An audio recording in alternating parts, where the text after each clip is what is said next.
ഇപ്പൊ നമ്മളിന്ന് പറയുന്ന സാങ്കേതിക വിദ്യകളുടെ വളർച്ച എന്ന് പറഞ്ഞാൽ അത് ഇതിന്റെ 4th industrial revolution, 5th industrial revolution എന്നൊക്കെ പറയുന്ന സംഭവം,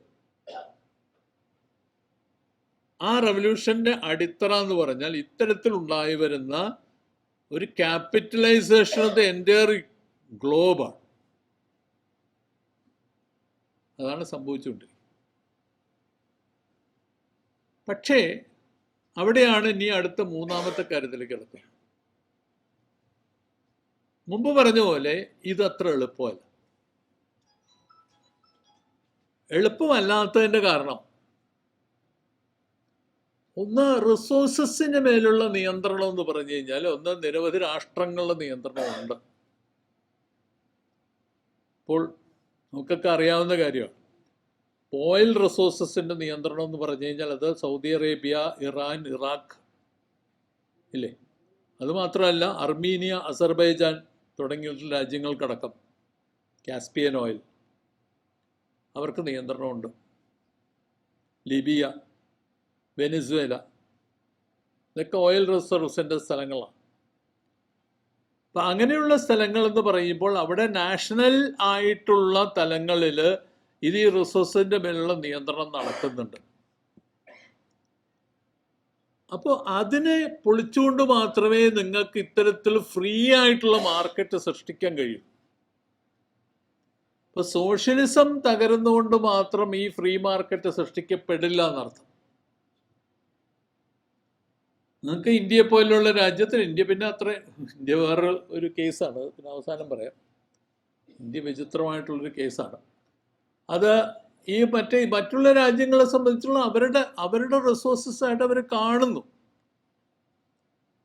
ഇപ്പൊ വെനിസ്വേലയെ പോലുള്ള രാജ്യം മുഴുവൻ എപ്പോഴും, വെനിസ്വേല വളരെ ദരിദ്രമായിട്ടുള്ള രാഷ്ട്രമാണ്. അവർ ബാർഗൈൻ ചെയ്യുന്ന മുഴുവൻ അവരുടെ ഓയിലിന്റെ പുറത്ത് എപ്പോഴും. അത് പിടിച്ചെടുക്കാനുള്ള ശ്രമത്തിന് വേണ്ടിയിട്ടാണ് അവിടെ വെനിസ്വേലയിലുള്ള ഗവൺമെന്റിനെ ഈ മദൂറോ രണ്ടാമത് ജയിച്ചപ്പോൾ അതിനെ അട്ടിമറിച്ചിട്ട് അവിടെ നടന്ന് തെരഞ്ഞെടുപ്പല്ല എന്നൊക്കെ വാദിച്ചിട്ട് ഇപ്പൊ മറിക്കാൻ ശ്രമിക്കുന്നത് അതിനു വേണ്ടിയിട്ടാണ്, ഈ ഓയിൽ റിസർവിന് വേണ്ടിയിട്ട്. ഇറാഖ് യുദ്ധം എല്ലാവർക്കും അറിയാം. ഇറാനുമായിട്ടുള്ള തർക്കം എന്താണ്? ഇത് തന്നെയാണ് വേണ്ടത്. ഇറാന്റെ കയ്യിൽ മറ്റൊന്നും കൂടിയുണ്ട്, നാച്ചുറൽ ഗ്യാസ്, പ്രകൃതിവാതകം. അവരുടെ കയ്യിലുള്ള മറ്റൊരു പ്രധാനപ്പെട്ട സംഗതികളൊന്നാണ് ഉക്രൈൻ എന്തിനാണ് പെട്ടെന്ന് ട്രംപ് മാറുന്നതിന്റെ കാരണം എന്താണ്? ഉക്രൈന്റെ കയ്യിൽ ധാരാളം മിനറൽ റിസർവ്സ് ഉണ്ട്.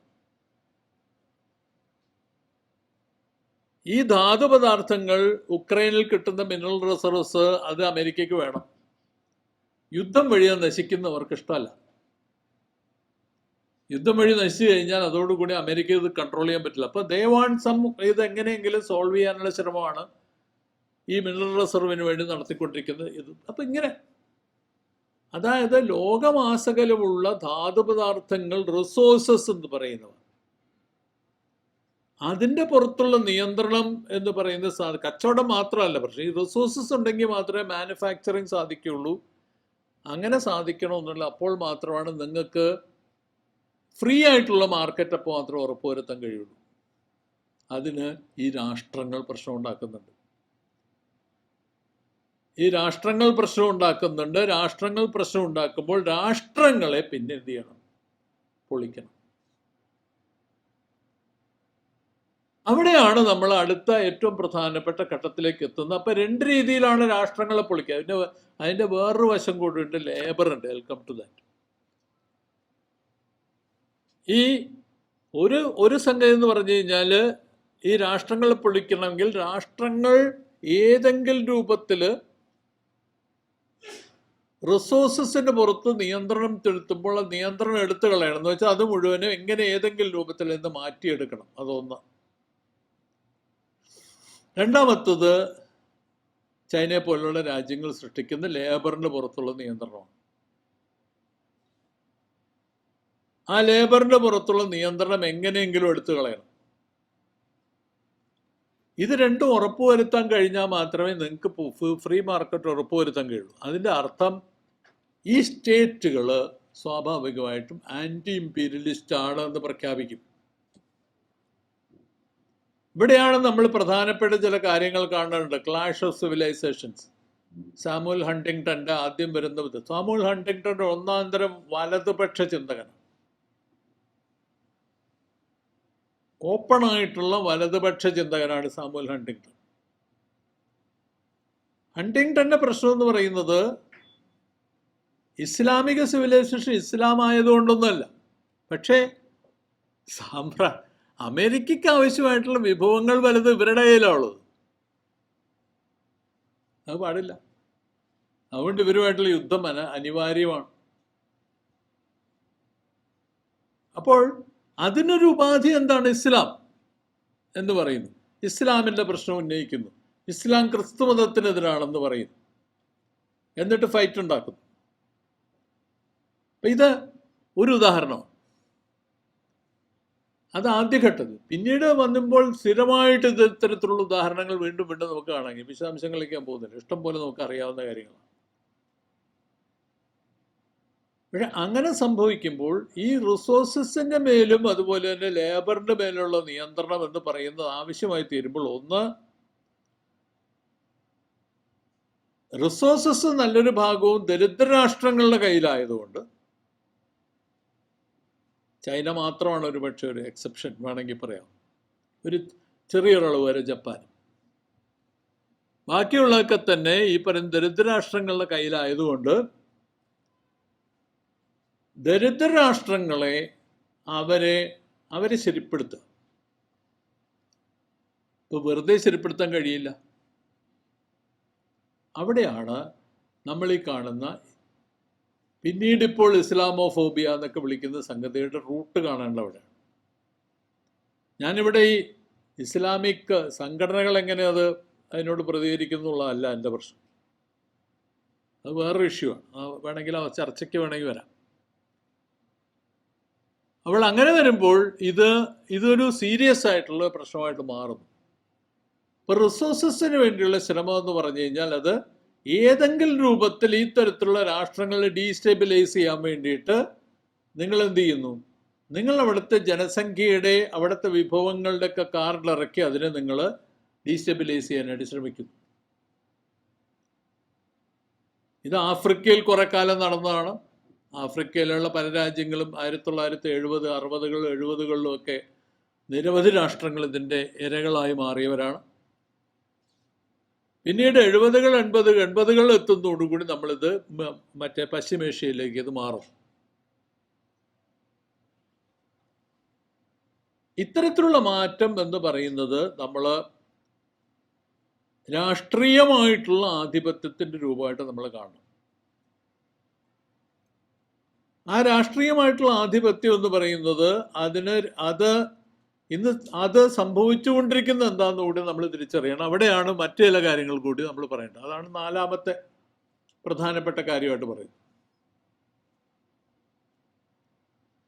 അതിലൊന്ന് പരിസ്ഥിതിയാണ്,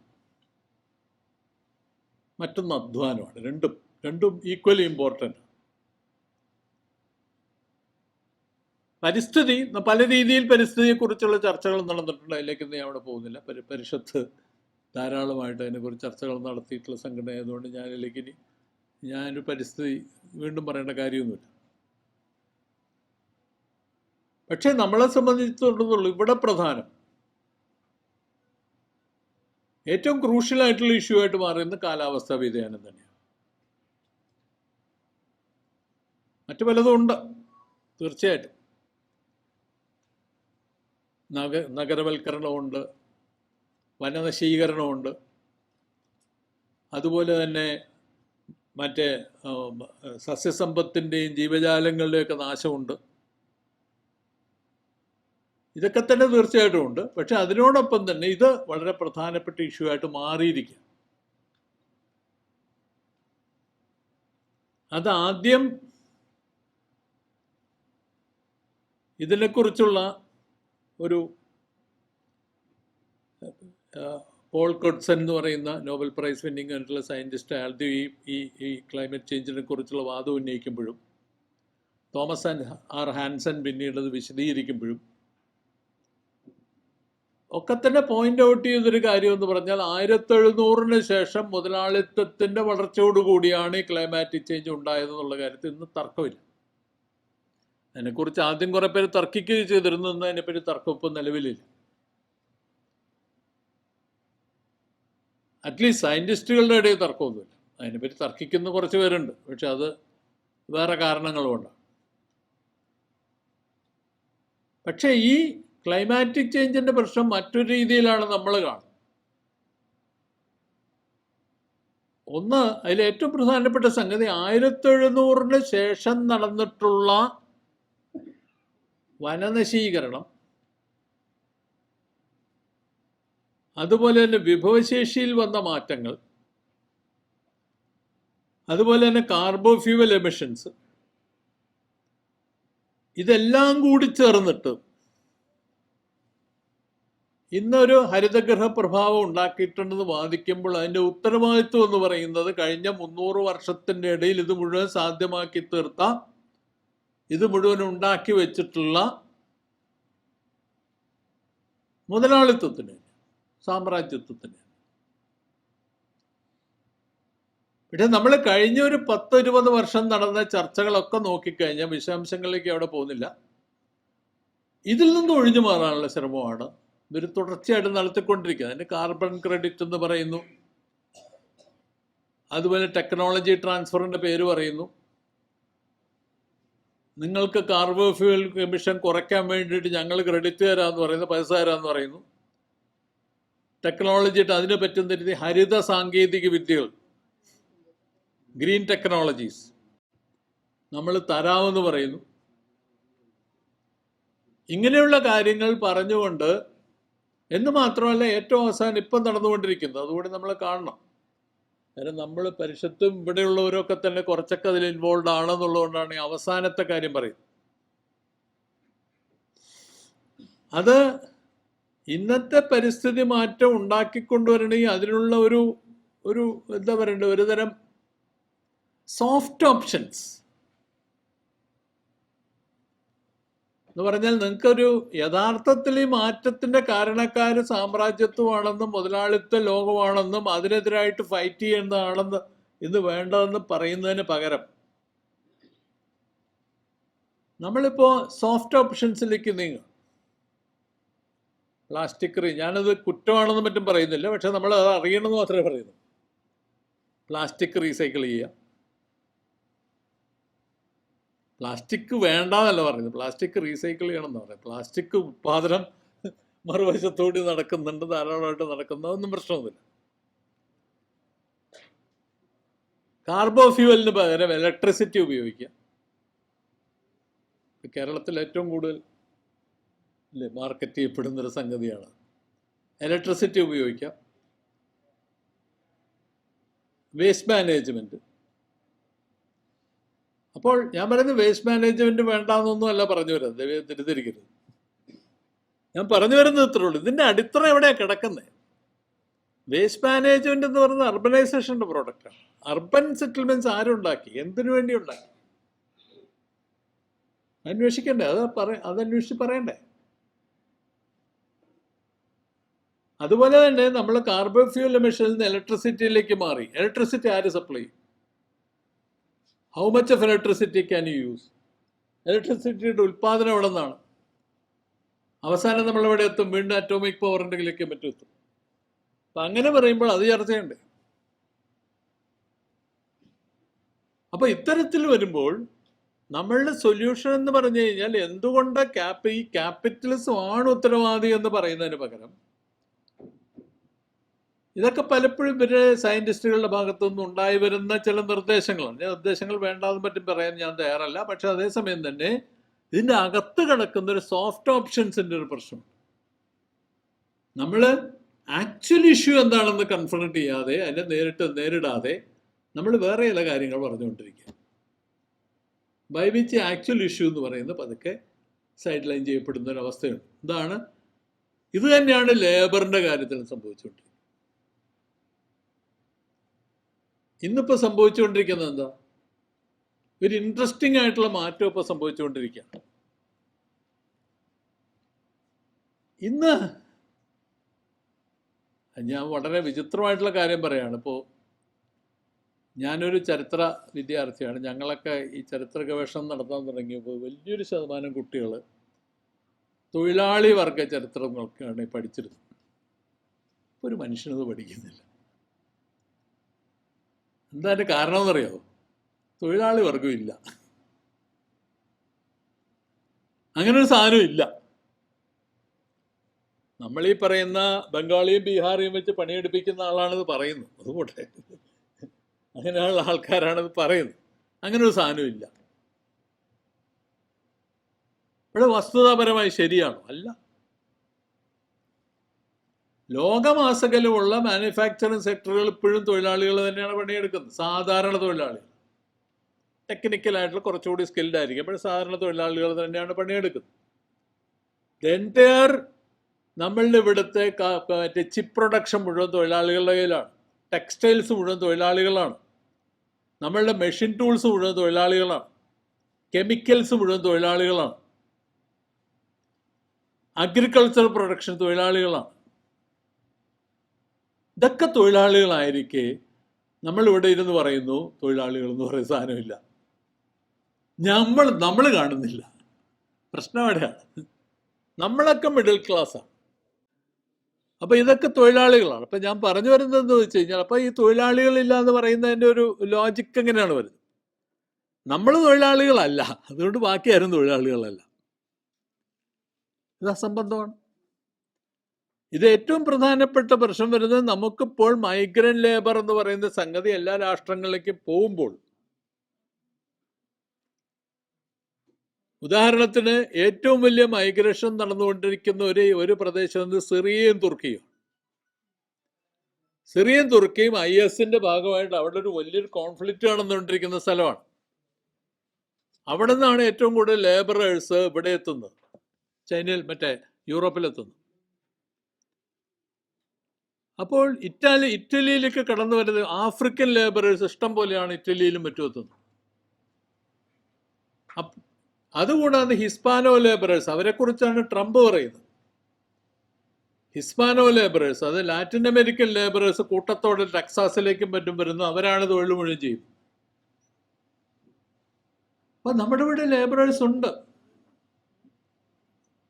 ആ ലേബറിൽ നല്ലൊരു ശതമാനവും മൈഗ്രൻ്റ് ലേബറാണ്. നമ്മളിവിടെ നിന്ന് കേരളത്തിലേക്ക് എത്ര പേരെയാണ് നമ്മൾ വിദ്യാഭ്യാസം എന്നൊക്കെ പറഞ്ഞ് കയറ്റിയേക്കുന്നത്? ഇല്ലേ? എന്താ കുട്ടി എവിടെയാണ് പഠിക്കുന്നത്? ഓൻ ഫ്രാൻസിലാണ്. എന്താ പഠിക്കുന്നത്? ബികോം. ഫ്രാൻസിൽ പോയി ബികോം പഠിക്കേണ്ട വല്ല ആവശ്യമുണ്ട്? എനിക്കറിഞ്ഞൂടാ. അവിടെ എന്ത് ബികോമാണ്? ഇവിടെ ഇല്ലാത്ത ബികോം എന്താണ് അവിടെ കൊടുക്കാൻ പറ്റുന്നൊന്നുമില്ല. അപ്പം അങ്ങനെയൊക്കെ പറയുമ്പോൾ ലേബർ മൈഗ്രേഷൻ്റെ വെയിൽഡ് ലേബർ മൈഗ്രേഷനാണ് വിദ്യാഭ്യാസത്തിലൂടെയൊക്കെ നടന്നു വരുന്നത്. അപ്പോൾ ഈ പറയുന്ന ലേബർ മൈഗ്രേഷൻ എന്ന് പറയുന്നത് സൃഷ്ടിക്കുന്നവരാണ് ഒരു ലേബർ ക്ലാസ് ഉണ്ട് ഇപ്പോൾ. പക്ഷേ ഈ ലേബർ ക്ലാസ്സിനെയാണ് ഇപ്പോൾ യഥാർത്ഥത്തിൽ ഈ രാജ്യങ്ങളൊക്കെ തന്നെ അതിശക്തമായ രീതിയിൽ റേസിസ്റ്റ് ആയിട്ടുള്ള മുദ്രകുത്തി ഇവരെയാണ് ആക്രമിക്കുന്നത്. ഇപ്പം യൂറോപ്പിലെ രാജ്യങ്ങൾ, ഞാൻ എൻ്റെ പൊളിറ്റിക്സിലേക്ക് അവസാനം വരാം, അതുകൊണ്ട് കഴിയുന്ന ഞാൻ വിചാരിക്കുന്നു. യൂറോപ്പിലെ രാജ്യങ്ങൾ, ഹംഗറിയിലെ വിക്ടർ ഓർബാൻ, ചില പേരുകൾ ഇങ്ങനെ പറയുകയാണ്.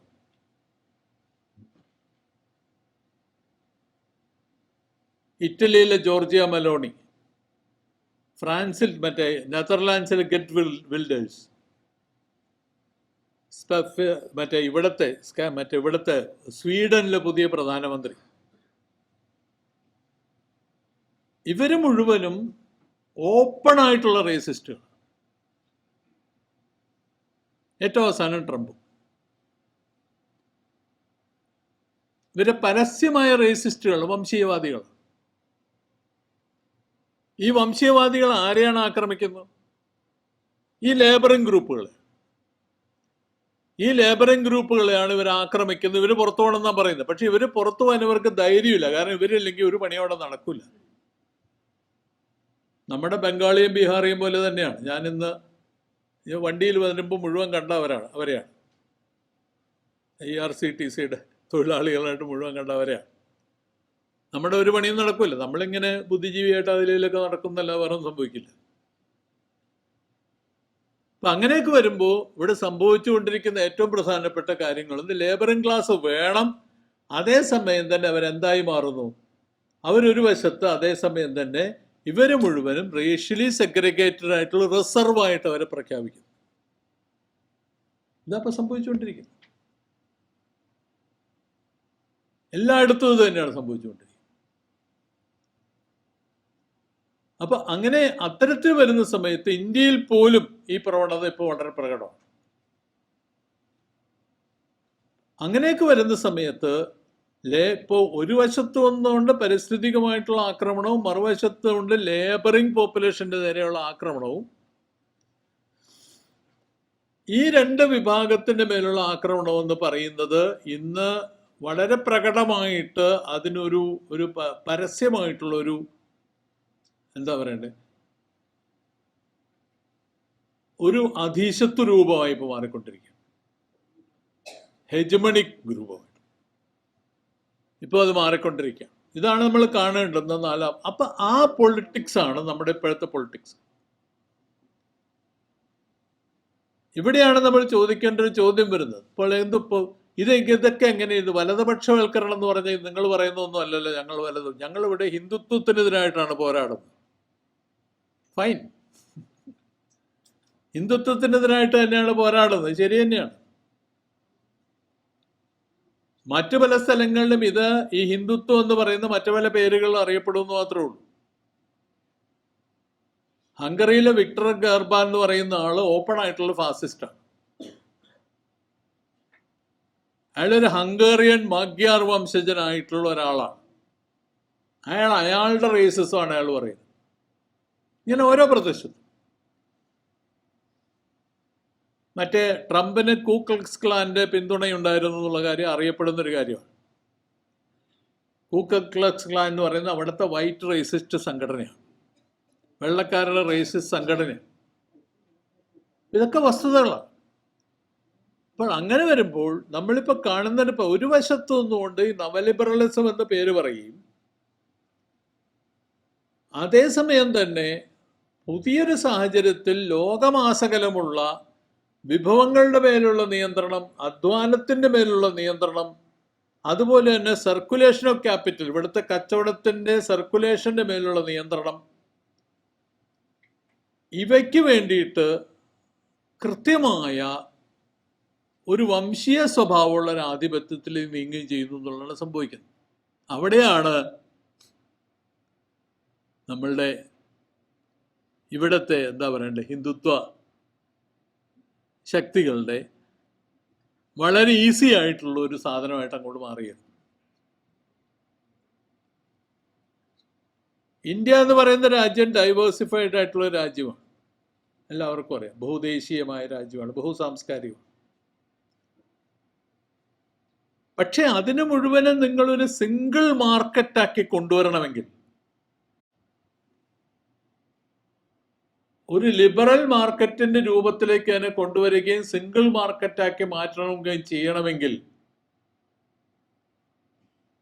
നിങ്ങൾക്ക് ഇന്ത്യയെ സംബന്ധിച്ചിടത്തോളം അത് ഇന്ത്യയിലുള്ള ക്യാപിറ്റലിനെ കൊണ്ട് സാധിക്കില്ല. അദാനി അംബാനിയൊക്കെ ഉണ്ട്, പക്ഷെ അവര് മാത്രം വിചാരിച്ചാൽ നടക്കില്ല. അത് സാധിക്കണമെങ്കിൽ സ്റ്റേറ്റ് വേണം. ആ സ്റ്റേറ്റ് ഒരു അതോറിറ്റേറിയൻ ഏകാധിപത്യ സ്വഭാവമുള്ള സ്റ്റേറ്റ് ആയിരിക്കണം. അങ്ങനെ ഒരു സ്റ്റേറ്റിന്റെ ആവശ്യകതയാണ് ഇപ്പോൾ നരേന്ദ്രമോദി ഇപ്പോൾ നിർവഹിച്ചിരിക്കുന്നത്. അതാണ് നമ്മൾ കാണുന്നത്.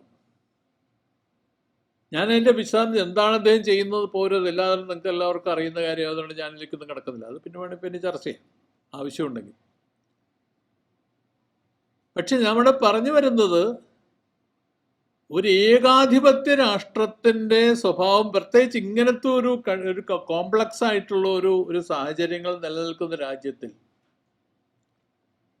നിങ്ങൾക്കൊരു ജോർജിയ മെലോണിയെ കൊണ്ടോ വിക്ടർ അർബാനെ കൊണ്ടോ മറ്റേ ഇയാള് എന്താണ് മറ്റേ ചങ്ങയുടെ പേരെന്താണ്, നമ്മുടെ തുർക്കിയിലെ എർദോഗൻ, അയാളെ പോലെയുള്ള ആളുകളെ കൊണ്ടൊന്നും മാത്രം നടക്കില്ല.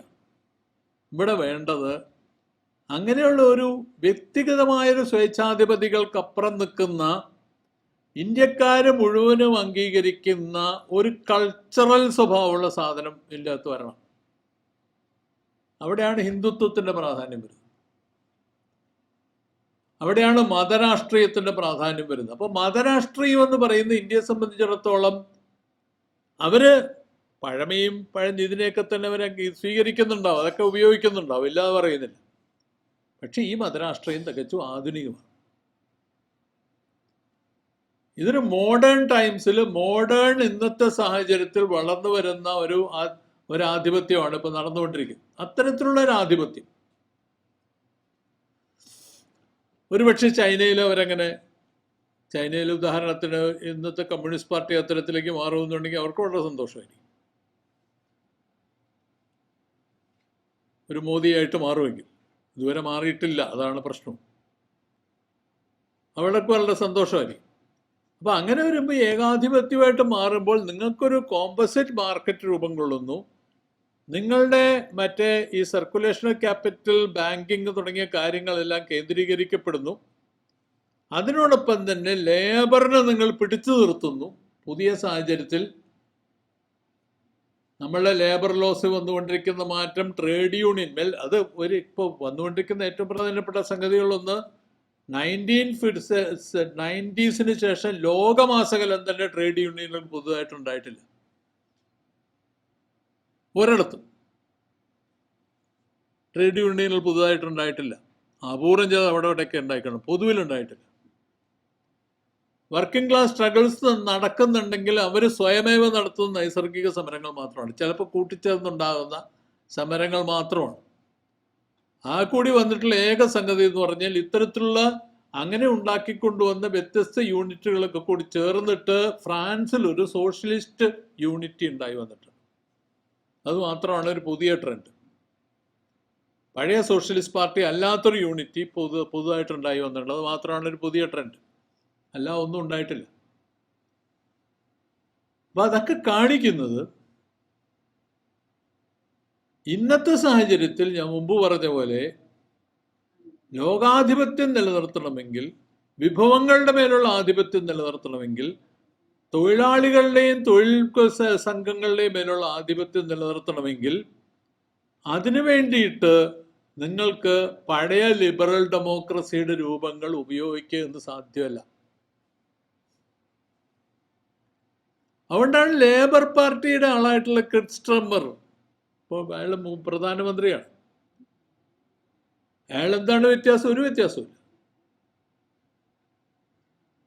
അയാളും മറ്റേ ആളും തമ്മിൽ, ഇതിനു മുമ്പുണ്ടായിരുന്ന ആള് ബോറിസ് ജോൺസണും തമ്മിൽ യാതൊരു വ്യത്യാസമില്ല. രണ്ടുപേരും ഒരേ പൊസിഷൻ തന്നെ എടുത്തുകൊണ്ടിരിക്കുന്നത്. അപ്പോൾ ഈ സോഷ്യൽ ഡെമോക്രസി എന്ന് പറയുന്ന സാധനം ഇപ്പോൾ വർക്ക് ചെയ്യുന്നില്ല. അങ്ങനെ സാധനം ഇല്ല. ഇടക്കാലത്ത് പലരും ഇങ്ങനെ പറയുമല്ലോ സോഷ്യൽ ഡെമോക്രസി, ഇടക്ക് കയറിയിട്ട് നമ്മൾ എന്താ പറയണ്ടത്, ഞങ്ങൾ ഡെമോക്രാറ്റിക് സോഷ്യലിസം എന്നൊക്കെ പറയുക. അങ്ങനത്തെ ഒരു ഏർപ്പാടിപ്പോൾ ഇല്ല. മറ്റേ ബേണി സാൻഡേഴ്സ് ഒക്കെ പറയുന്നുണ്ടായിരുന്നു, മറ്റേ അദ്ദേഹത്തിനെ കുറച്ച് ആൾക്കാരെ കിട്ടാൻ വേണ്ടി അതൊക്കെ പറയുന്നത് ജനങ്ങളുടെ ഇടയിൽ അങ്ങനെ ഒരു ഗ്രൗണ്ട് സ്വെല്ലുണ്ട്, അതുകൊണ്ട് മാത്രം പറയുന്നതാണ്. അല്ലെങ്കിൽ മറ്റു രാജ്യങ്ങളിലൊന്നും അതില്ല. ആ തേർഡ് വേ പോയി കഴിഞ്ഞു. അങ്ങനെ ഒരു സാധനം ഇപ്പോൾ ഇല്ല. ഇപ്പോൾ ഉള്ളതെന്ന് പറയാവുന്നത് കൂടുതൽ തീവ്ര വലതുപക്ഷത്തേക്ക് പോകുന്നവരും എന്നാൽ അത്ര അങ്ങോട്ട് പോകണ്ട എന്ന് വിചാരിക്കുന്നവരും തമ്മിലുള്ള ഒരു കോൺട്രഡിക്ഷൻ മാത്രമേ ഇപ്പോൾ നിലവിലുള്ളൂ. അത്ര അങ്ങോട്ട് പോകണ്ടെന്ന് കരുതുന്നവരും തമ്മിലുള്ള വ്യത്യാസം മാത്രമേ ഇപ്പോൾ നിലവിലുള്ളൂ. ഇത് ഒരു ആഗോള പ്രതിഭാസമായിട്ട് നമ്മൾ കാണും. അപ്പം യഥാർത്ഥത്തിൽ ചൈനയെ പോലുള്ള, ഞാൻ അതിൻ്റെ വിശദാംശങ്ങളിലേക്ക് ചൈനയെ പോലെ അല്ലെങ്കിൽ അത്തരത്തിലുള്ള രാജ്യങ്ങളുടെ പൊസിഷൻസ് ഇതിൻ്റെ അടിസ്ഥാനത്തിൽ വേണം പരിശോധിക്കുക എന്നുള്ള ഒരു കാര്യം മാത്രം ഇവിടെ പറഞ്ഞു നിർത്തുക. ഈ പശ്ചാത്തലത്തിൽ ഇപ്പോൾ ഇത് പൊതുവായിട്ടുള്ള പശ്ചാത്തലം ഒരു സയൻസ് ഓർഗനൈസേഷൻ്റെ റോൾ എന്താണ്, അത് മാത്രം കൂടി പറഞ്ഞ് അവസാനിപ്പിക്കാം. ഇവിടെ ഇൻട്രസ്റ്റിംഗ് ആയിട്ടുള്ളൊരു മാറ്റം വന്നിട്ടുള്ളത്, അത് ശ്രദ്ധിക്കണം. നമ്മളിപ്പോൾ ലോകമാസകലം പറഞ്ഞുകൊണ്ടിരിക്കുന്ന ടെക്നോളജിയെ കുറിച്ചാണ്, സയൻസിനെ കുറിച്ചല്ല.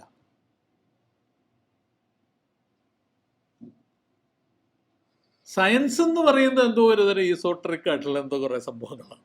നിങ്ങൾ അത് മറ്റേ ജനോമിക്സ് അനുസരിച്ചിട്ട് എന്നോട് ഇന്നലെ ഒരാൾ പറഞ്ഞ പോലെ പുള്ളി കുറേ കാലമായിട്ട് ഗവേഷണം നടത്തിക്കൊണ്ട് അങ്ങേര് ജ്ഞാനായ സുറിയാനിയാണ്. ജ്ഞാനായ കേട്ട് കാണുമല്ലോ, നിങ്ങളാരെങ്കിലും ജ്ഞാനായ ഉണ്ടോ എന്ന് എനിക്കറിഞ്ഞൂടാ.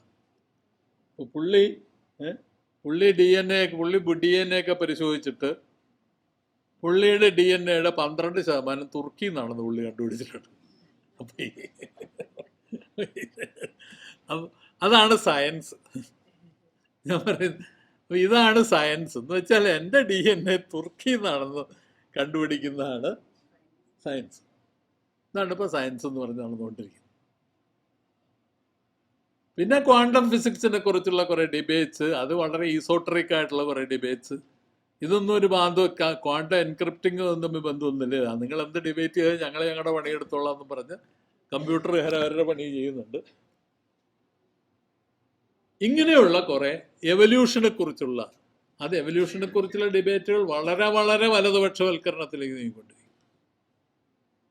നമ്മളുടെ കുറേ ബുദ്ധിജീവികൾ അതിൻ്റെ ഇടയ്ക്ക് എവല്യൂഷൻ എന്ന് പറയുന്നുണ്ട്. അതാണ് കൂടുതൽ പ്രശ്നം ഉണ്ടാക്കുന്നത്. കൃത്യമായ വലതുപക്ഷത്തിലേക്ക് നീങ്ങിക്കൊണ്ടിരിക്കുകയാണ്. കാരണം എന്ന് വെച്ചാൽ ഇത് പരിണാമം എന്ന് പറയുന്ന ഒരു സ്വാഭാവികമായിട്ടുള്ള പ്രക്രിയ ആയതുകൊണ്ട് നമുക്ക് യഥാർത്ഥത്തിൽ സാമൂഹ്യ പരിവർത്തനമൊന്നും സാധ്യമല്ല. പരിമാണം വഴി വല്ലതും നടക്കുന്നുണ്ടെങ്കിൽ നടന്നോട്ടെ, ഇല്ലേ എന്നുള്ള അവസ്ഥ വരെ എത്തിക്കഴിഞ്ഞിരിക്കുക. അതായത് സയൻസിൻ്റെ പ്രോപ്പറായിട്ടുള്ള ഉപയോഗത്തിനെ സംബന്ധിച്ച് വളരെ ബ്ലീക്കായിട്ടുള്ള നമ്മൾ പരിശോധിക്കേണ്ട കാര്യങ്ങളൊന്നാണ്.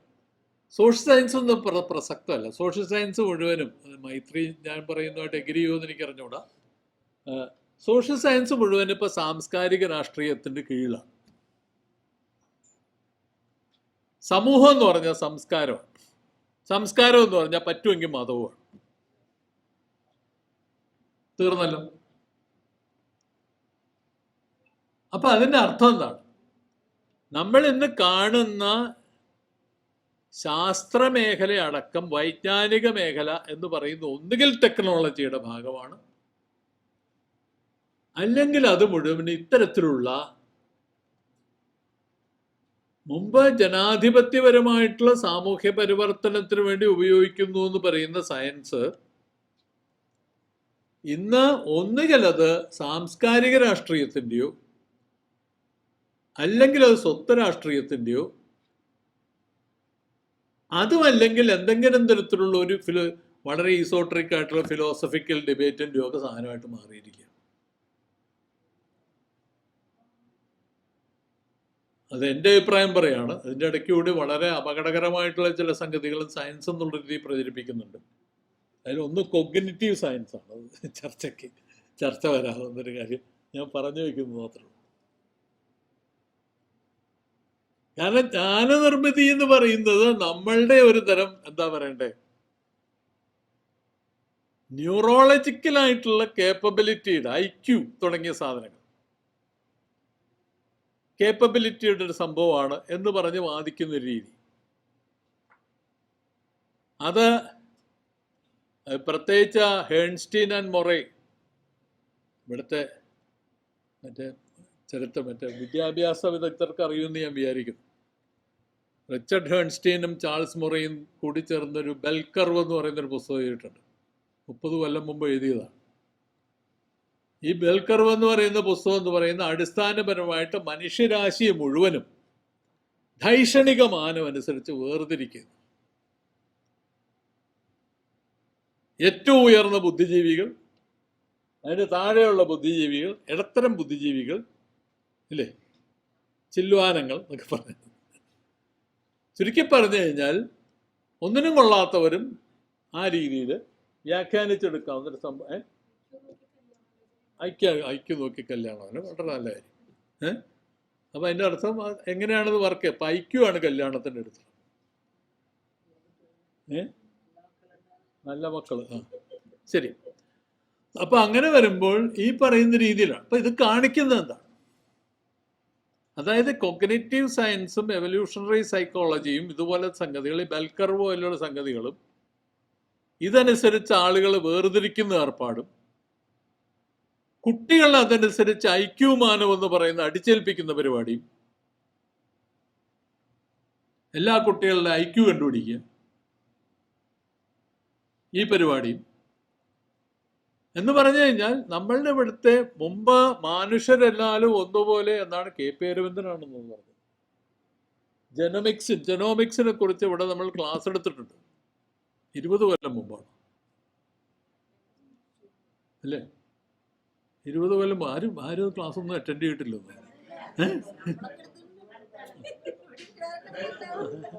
മനുഷ്യരെന്നാലും ഒന്നുപോലെ. എന്നാൽ നേരെ തിരിഞ്ഞ് മനുഷ്യനെ വേർതിരിക്കുന്ന ഒരു സംഭവമായി ഇപ്പൊ ജെനോമിക്സ് മാറിയിരിക്കുക. ഒരുപോലെ അല്ല, വേർതിരിക്കുന്നൊരു സംഭവമാണ്. അങ്ങനെയാണ് DNA അന്വേഷിച്ചിട്ട് തുർക്കിയിൽ പോകുന്ന ആള് ഇല്ലേ? മിക്കവാറും ഇവിടുത്തെ DNA എവിടെയൊക്കെ പോകുന്ന എനിക്ക് അറിഞ്ഞൂടാ. ചില ആൾക്കാർ ആഫ്രിക്കയിൽ പോയിട്ടുണ്ട്, നല്ല കാര്യം.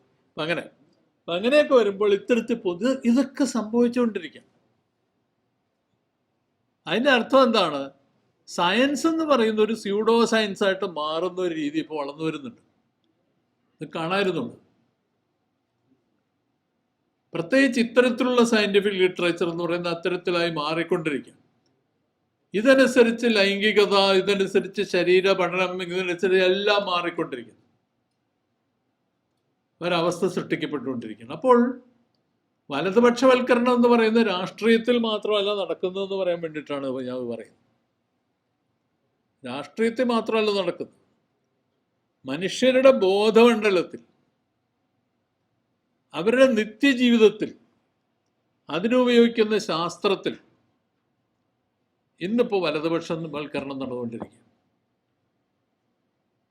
അതിൻ്റെ ഭാഗമായിട്ടാണ് നമ്മളുടെ ഇവിടുത്തെ ചില യുക്തിവാദി പ്രസ്ഥാനങ്ങളുടെയൊക്കെ പ്രകടനമൊക്കെ അതിൻ്റെ അടിസ്ഥാനത്തിൽ വേണം പരിശോധിക്കാൻ.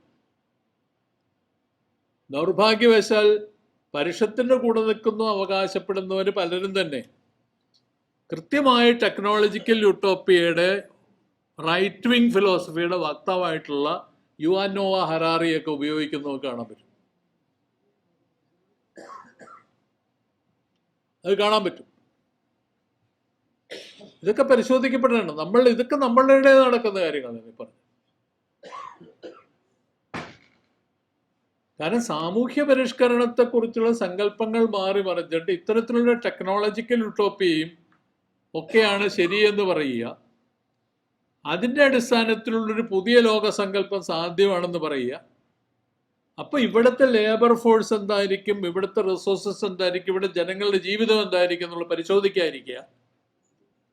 എന്നിട്ടൊരു മിഡിൽ ക്ലാസ് ഫിലോസഫി ആയിട്ട് ഇതിനെയൊക്കെ കൊണ്ടു നടക്കുക, ഒരു മധ്യവർഗ ഫിലോസഫി ആയിട്ട് ഇതിനെ കൊണ്ടു നടക്കുക. നമ്മളിപ്പോൾ നടക്കുന്ന ധാരാളം സോഷ്യൽ മീഡിയ ഗ്രൂപ്പുകൾ ശ്രദ്ധിച്ചു കഴിഞ്ഞാൽ കാണാം. അത്ഭുതകരമായിട്ടുള്ള ആൾക്കാരുടെ പേരൊക്കെയാണ് അതിൻ്റെ പ്രത്യക്ഷപ്പെടുന്നത്. അപ്പൊ അപ്പൊ റൈറ്റ് വിങ് എന്ന് പറയുന്നത് മുമ്പ് പറഞ്ഞ പോലെ സാമ്രാജ്യത്വത്തിന്റെ മാത്രം പ്രശ്നമല്ല, നമ്മളുടെ ഇടയിലുള്ള ബോധമണ്ഡലത്തിന്റെ കൂടി പ്രശ്നമായിട്ട് നമ്മൾ കാണും. നമ്മളുടെ ബോധം എങ്ങോട്ടാണ് പോകുന്നത് എന്നുള്ളതിന്റെ പ്രശ്നമായിട്ട് നമ്മൾ കാണും. കാരണം ഏറ്റവും പ്രധാനമായിട്ട് ഐഡന്റിറ്റി പൊളിറ്റിക്സിന്, അതുകൂടി പറഞ്ഞ് അവസാനിപ്പിക്കാം, ഏറ്റവും ലാസ്റ്റ് അത് മാത്രമേ പറയുന്നു. ഞാൻ ഐഡന്റിറ്റി പൊളിറ്റിക്സിനെ വെറും ഒരു മതരാഷ്ട്രീയത്തിന്റെ അടിസ്ഥാനത്തിലല്ല കാണുന്നത്. ഐഡന്റിറ്റീസ് എന്ന് പറയുന്ന രൂപപ്പെടുത്തിക്കൊണ്ടുവരുന്നത് ഞാൻ മുമ്പ് പറഞ്ഞ IQവിൻ്റെ, കൊഗ്നിറ്റീവ് സയൻസിന്റെ, എവല്യൂഷണറി സൈക്കോളജിയുടെ, DNA ജനോമിക് സാമ്പിളിങ്ങിന്റെ, അതുപോലെ തന്നെ ടെക്നോളജിക്കൽ കേപ്പബിലിറ്റി, ഡിജിറ്റൽ ഡിവൈഡ് എന്നൊക്കെ പറയുന്ന ടെക്നോളജിക്കൽ കേപ്പബിലിറ്റിയിൽ അതിൻ്റെയൊക്കെ അടിസ്ഥാനത്തിൽ വേർതിരിക്കപ്പെടുന്ന ഒരു ജനസമൂഹം ഉണ്ട്. അത് ഇന്നവിറ്റബിൾ ആണ്. ജനങ്ങൾ തമ്മിൽ വേർതിരിവുണ്ടാവും. കുറെ പേര് എല്ലാം ഒന്നും പഠിക്കാൻ കഴിയും. ചില കാര്യങ്ങൾ നമ്മളൊക്കെ അംഗീകരിക്കുന്നതാണ്. എല്ലാവർക്കും എല്ലാ തരത്തിലുള്ള അഭിരുചി ഒരുപോലെ ഉണ്ടാവില്ല.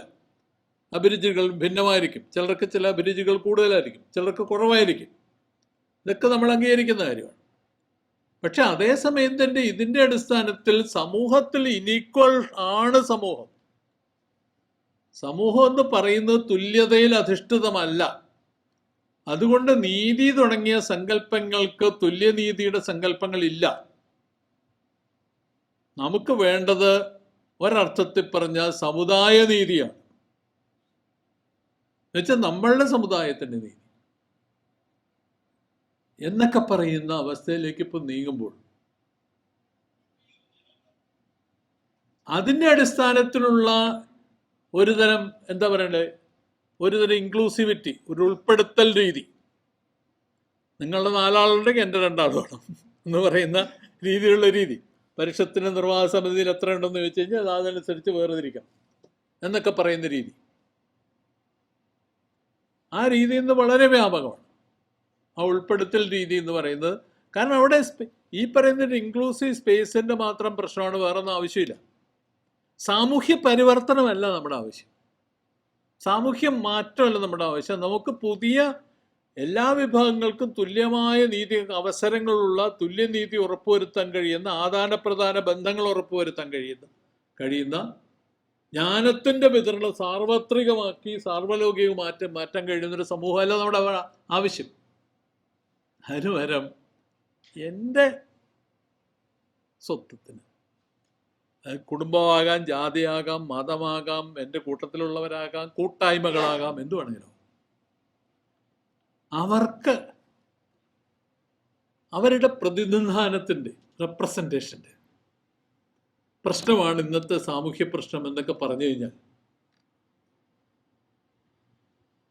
അതിന് സാംസ്കാരിക രാഷ്ട്രീയത്തിൻ്റെ ഒരു മേമ്പൊടിയും ചേർത്താൽ അതാണ് നമ്മുടെ രാഷ്ട്രീയം എന്ന് പറഞ്ഞാൽ, അതാണ് നമ്മുടെ സയൻസ് മൂവ്മെന്റിന്റെ അടിത്തറ എന്നൊക്കെ പറഞ്ഞു കഴിഞ്ഞാൽ അത് പ്രശ്നമുണ്ടാക്കുന്നതാണ് നമ്മൾ തിരിച്ചറിയാം. ഇത് പ്രശ്നമുണ്ടാക്കുന്നതാണ് നമ്മൾ തിരിച്ചറിയാം.